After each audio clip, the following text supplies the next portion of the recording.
মানিকগঞ্জ ১ আসনের জামাত সমর্থিত সংসদ সদস্য প্রার্থী ডাক্তার আবু বকর সিদ্দিকের নির্বাচনের প্রচারণার অফিস ভাঙচুর সহ বিভিন্ন অভিযোগে গ্রেফতার হয়েছেন মানিকগঞ্জ শিবালয় উপজেলার বিএনপির সহ সাংগঠনিক সম্পাদক আব্দুল আলিম।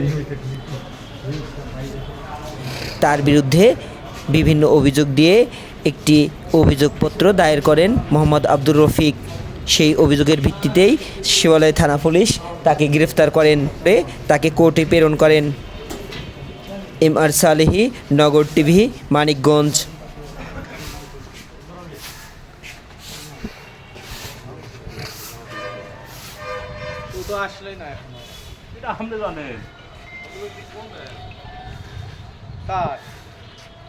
তার কি আসেন চলে যাবে এখন।